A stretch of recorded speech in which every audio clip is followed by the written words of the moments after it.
Akala ni Trump susuko agad ang Canada, pero nagkamali siya. Nang bigyan niya ng mabibigat na taripa ang Canada, malamang inasahan lang niya ang kaunting reklamo o kaunting protesta. Pero sa halip na umatras, lumaban ng todo ang Canada. At ngayon, may banta itong maaring hindi kailanman naisip ni Trump ang paghihigpit sa access ng US patungo sa Alaska. Oo, tama ang narinig mo. Isang matapang na hakbang mula sa Canada ang posibleng magparamdam sa Alaska na tila hindi na ito ganap na bahagi ng Amerika. Pero paano nga ba umabot sa ganito ang sitwasyon? At hanggang saan kayang umabot ng Canada? Alamin natin. Pero bago yan, baka pwedeng paki-like at subscribe ng video na ito. Malaking tulong na ito sa aming mga content creator. Maraming salamat po. Kaya naman simulan na natin. Ang Alaska, isang napakalaking estado na may lawak na 663,268 square miles, ay napapalibutan ng matatarik na bundok, yelong tanawin, at meron din itong kakaibang heograpiya. Pero ang mas nakakamangha, isa ito sa dalawang estado sa US na hindi direktang nakakonekta sa mainland o tinatawag na Lower 48. Parang isang malayong pinsan ng Amerika, ang Alaska ay nakahiwalay at napapalibutan ng malawak na kalikasan. Pero alam mo ba kung sino ang may malaking papel para manatili itong konektado sa US? Walang iba kundi ang Canada. Ang tanging daanan ng Alaska patungo sa ibang bahagi ng US ay dumadaan sa Canada. Sa madaling salita, kung gusto mong maglakbay mula Alaska patungong mainland US, kailangan mong dumaan sa Canada sa pamamagitan man ng kalsada, tren o dagat. May mga direktang lipad patungong Alaska mula sa ilang US cities, pero karamihan sa mga flight ay kailangan pa ring dumaan sa Canadian airspace. Maliban na lang kung handa kang maghanap ng mas mahaba at komplikadong ruta, halos imposibleng maiwasan ng Canada. Sa lupa naman, ang 1,538 miles na hangganan ng Alaska at Canada ang pinakamahabang internasyonal na border ng US. Makikita rito ang Yukon Territory at British Columbia, dalawang rehiyon na may matatarik na bundok, malawak na kagubatan at mahirap daanan na lupain. Sa madaling sabi, kung gugustuhin ng Canada, kaya nitong pigilan, hadlangan o gawing mahirap ang transportasyon patungong Alaska. At ngayon tila nais ipakita ng Canada na hindi ito magpapadikta. Paano? Sa pamamagitan ng British Columbia, ang pangunahing probinsyang nagkokonekta sa Alaska sa natitirang bahagi ng Canada at US. Ayon kay Premier David Eby, posibleng magpatupad ng toll fees sa mga US truck na dumadaan sa British Columbia patungong Alaska. Ibig sabihin bawat truck na magdadala ng mga produkto mula US papuntang Alaska ay kailangang magbayad ng karagdagang gastos. Mas mataas na transport costs, mas mahal na bilihin sa Alaska. At ayon kay Eby, ang hakbang na ito ay tugon sa taripa na ipinataw ni Trump laban sa Canada. Hindi man ito agad ipatutupad, malinaw na babala ito sa US. Handa ang Canada na lumaban kung lalala pa ang trade war. Hindi basta-basta tatanggapin ng Canada ang malaking dagok sa ekonomiya nang walang ginagawang hakbang. Pero hindi lang ito usapin ng pera. May mas malalim pang problema. Kapag itinuloy ito, magdudulot ito ng matinding abala sa transportasyon. Alam mo bang ang Alaska ay lubos na umaasa sa rutang ito para sa supply ng mga pangunahing pangangailangan? Kapag nawala ito, maaring humarap ang estado sa matinding kakulangan ng pagkain at iba pang mahahalagang produkto. Ayon kay Alaska State Senator Robert Myers, ang mga produktong pinakaapektado ay mga sariwang pagkain at langis. Kung gusto mong makarating agad ang isang bagay sa Alaska, hindi mo ito ilalagay sa barko kundi sa truck, sabi niya. Pero huwag mong isipin na binabaha ng mga truck ang rutang ito araw-araw. Sa totoo lang, hindi kasing dami ng sa Lower 48 states ang bilang ng mga truck na bumibiyahe papunta sa Alaska. Base sa datos ng Alaska Trucking Association, nasa 57.8% ng manufactured goods sa estado ang dinadala ng mga truck, katumbas ng 13,170 tonelada kada araw.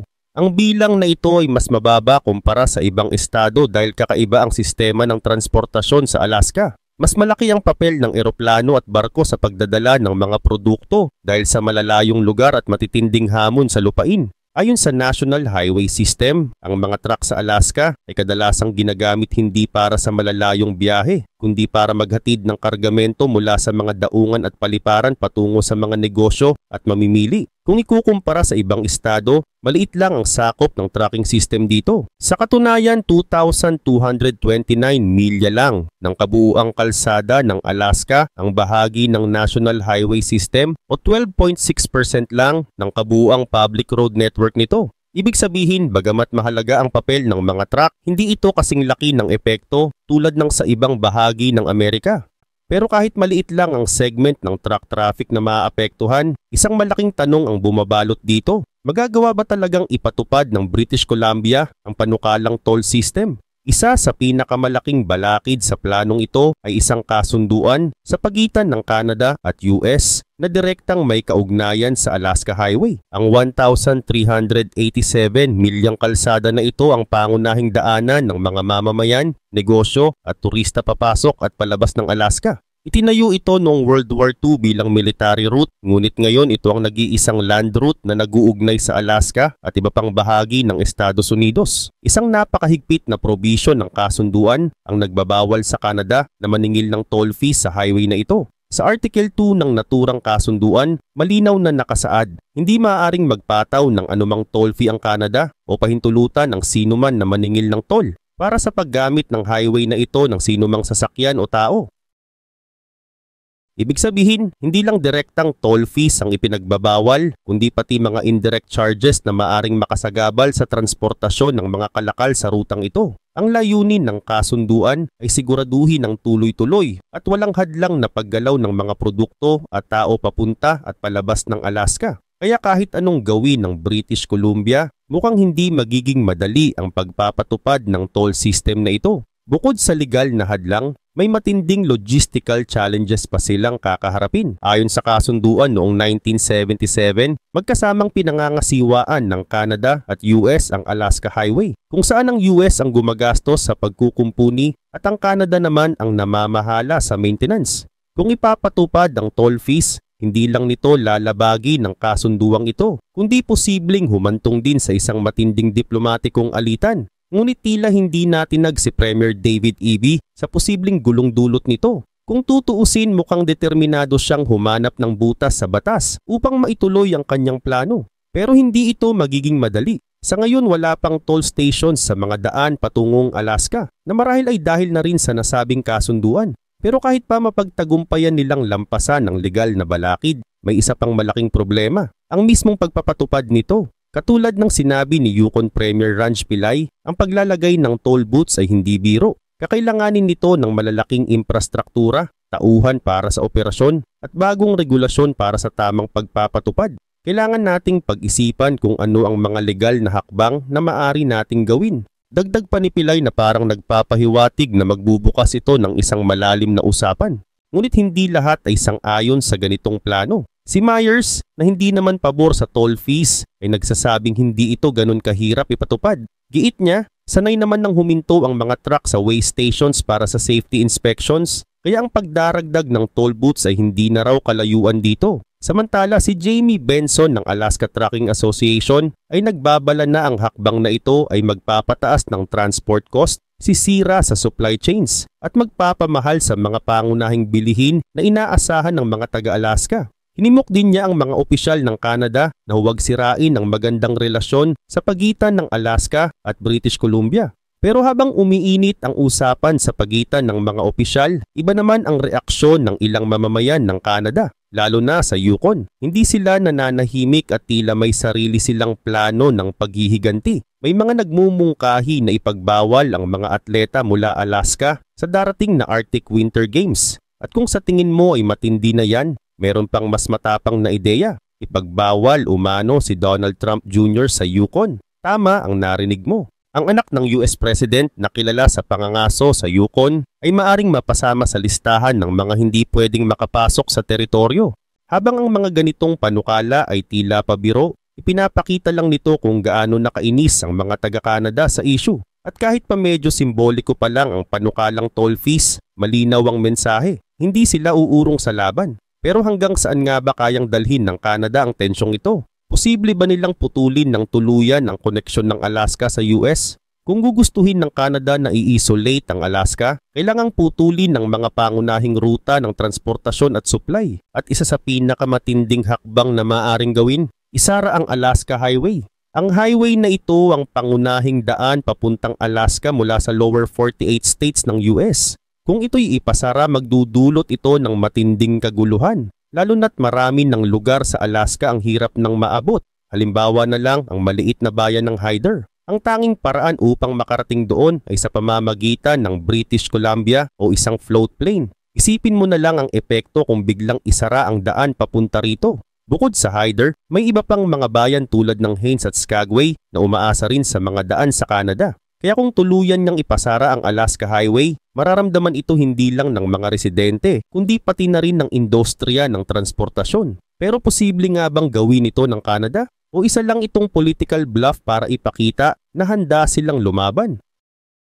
Sa technical na aspeto, oo, halos 80% ng Alaska Highway ay nasa loob ng Canada, kaya may malaking kontrol ang bansa pagdating sa daang ito. Ngunit kung isasara nga ito, hindi lang Alaska ang maaapektuhan. Maging ang mga negosyo sa Canada mismo ay maaaring makaranas ng matinding kalugihan. Isipin mo na lang, ang highway na ito ang bumubuhay sa halos lahat ng kalakal at serbisyo na pumapasok at lumalabas ng Alaska sa pamamagitan ng lupa. Kung tuluyang isasara ito, ang ekonomiya ng parehong bansa ay maguguluhan at malamang hindi ito magiging madali para sa sinuman. Pero huwag kalimutan, sawang-sawa na ang Canada sa banta ng mga taripa mula sa US. Kaya kahit parang isang matinding hakbang ang pagsasara ng highway, hindi malayong gawin ito kung lalo pang umiinit ang tensyon. Sa ngayon, ang Alaska Highway ay tila nagiging isang matinding laro ng chicken, kung sino ang unang susuko sa matinding sagupaan. Kung gusto talagang patindihin ng Canada ang sitwasyon, pagharang sa dagat ang susunod nilang hakbang at dito na lalong magkakagulo. Ang Inside Passage ng Alaska ay isang 500 milyang ruta sa kahabaan ng karagatang Pasipiko na puno ng magagandang fjords, nagyeyelong ilog at luntiang isla.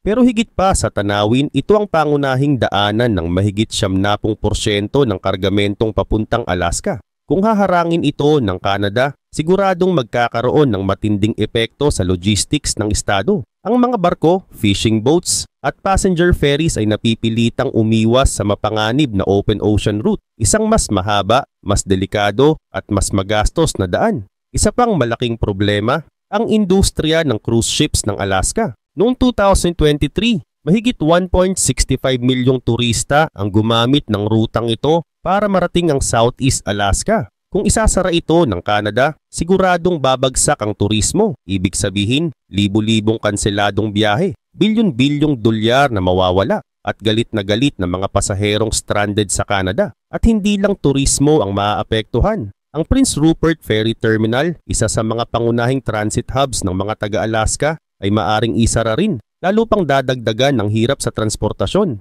Kung isasara nga ng Canada ang Alaska Highway, para na rin nitong isinarang nag-iisang daanan ng Alaska papunta sa lower 48 states ng US.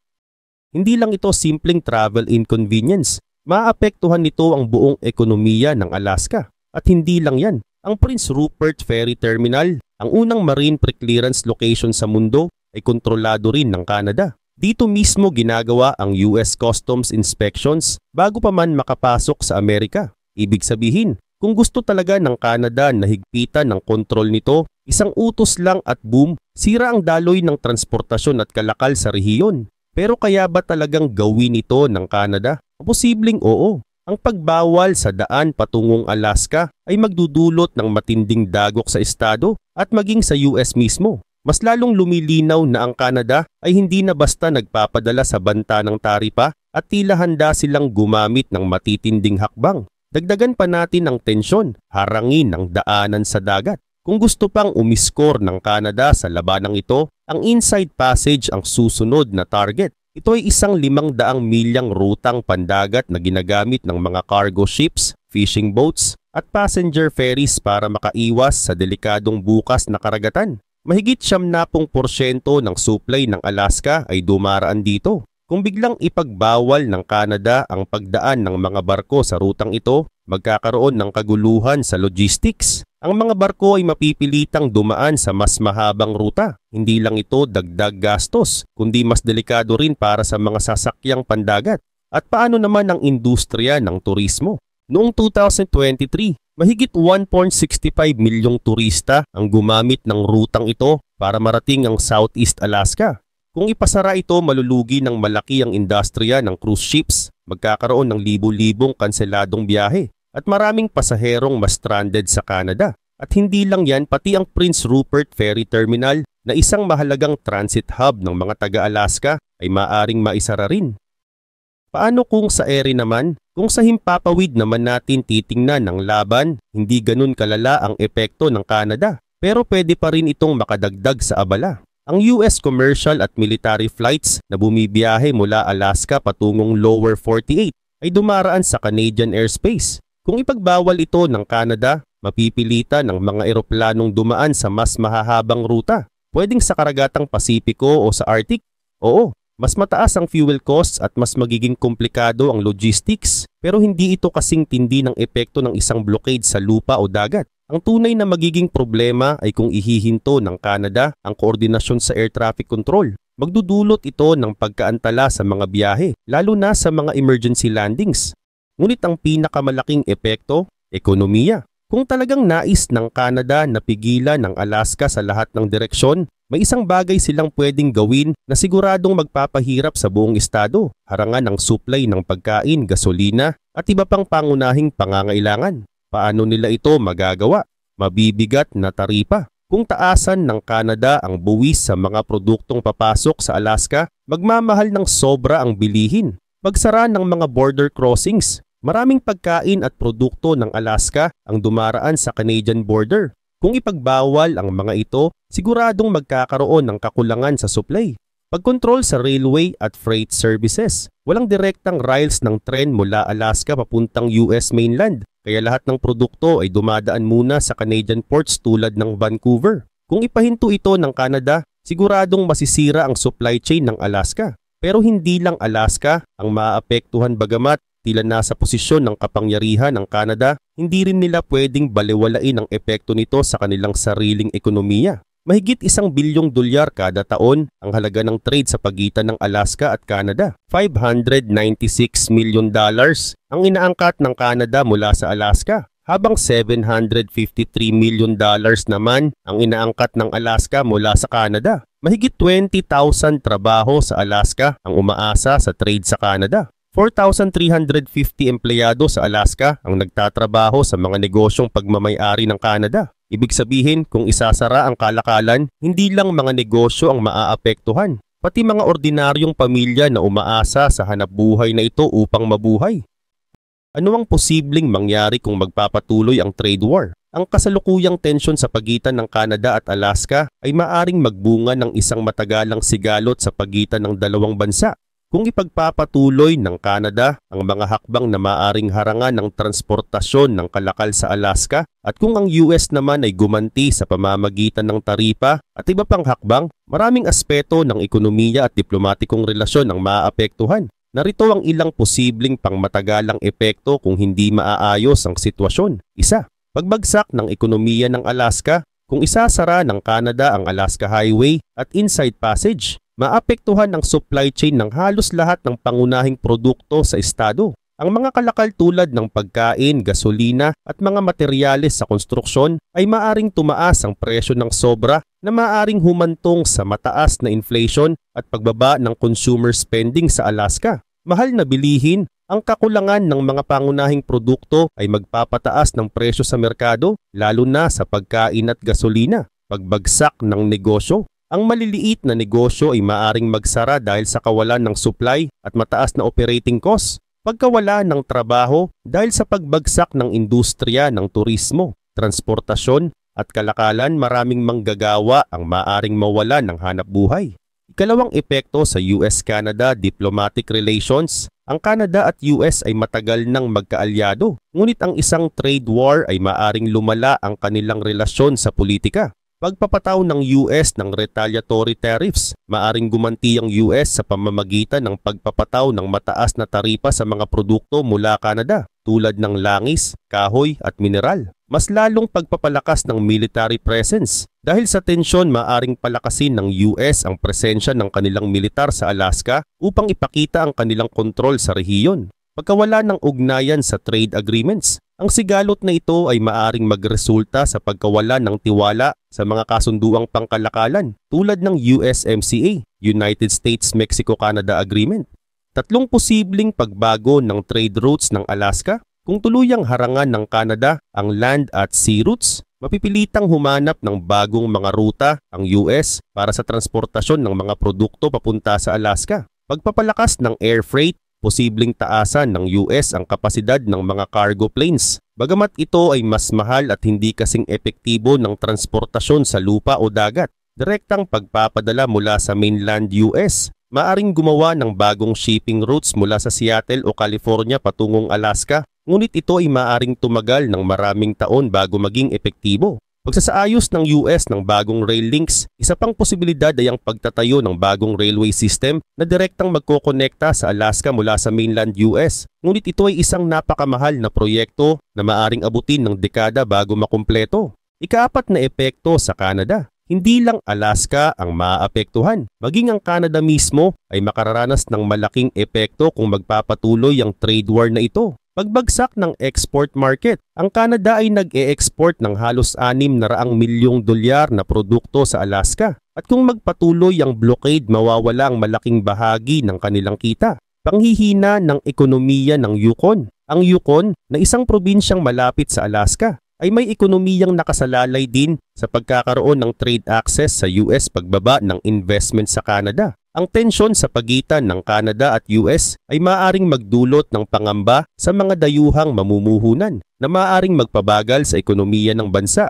Mayroon na bang katulad na pangyayari sa kasaysayan? Oo, ang trade wars ay matagal nang nangyayari sa kasaysayan at marami ng bansa ang dumaan sa ganitong sitwasyon. Narito ang ilan sa mga pinakakapansin-pansing halimbawa. 1. US-China Trade War 2018 kasalukuyan. Noong 2018, nagpatupad si dating US President Donald Trump ng mataas na taripa sa mga Chinese imports bilang sagot sa umano'y hindi patas na kasunduan sa trade. Bilang ganti, pinatawan ng China ng taripa ang mga produkto mula sa US, kabilang ang soybeans, bakal at electronics. Epekto: tumaas ang presyo ng consumer goods sa US, bumagsak ang ekonomiya ng mga magsasaka at bumagal ang pandaigdigang supply chain. Second, US-Japan trade dispute, 1880s-1990s. Noong 1880s, umunlad ang ekonomiya ng Japan at naging isa sa pinakamalalaking exporters sa mundo. Nagpatupad ang US ng taripa sa mga Japanese cars at electronics upang protektahan ang sariling industriya nito. Epekto: nagkaroon ng tensyon sa pagitan ng Japan at US na nagresulta sa pagbagsak ng Japanese auto industry sa US market. 3.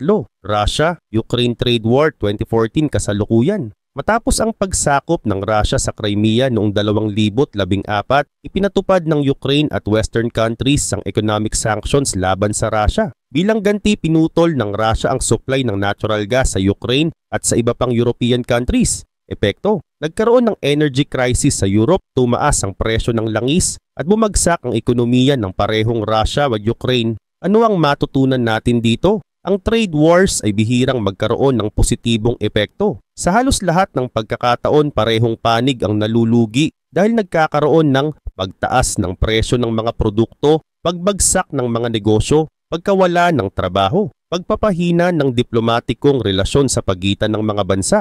Kung hindi agad mareresolba ang sigalot sa pagitan ng Canada at Alaska, malaki ang posibilidad na magdulot ito ng pansamantalang pagbagsak ng ekonomiya sa parehong panig. Posibleng umabot pa ito sa mas malawak na epekto na makakaapekto sa trade relations ng US at Canada sa mas matagal na panahon. Ngayon ang tanong, magpapatuloy kaya ito bilang isang matagalang trade war o mahahanap nila ang paraan upang ayusin ang sigalot bago pa maging mas malala ang sitwasyon? Ano sa tingin mo? Ibahagi ang iyong opinyon sa comments.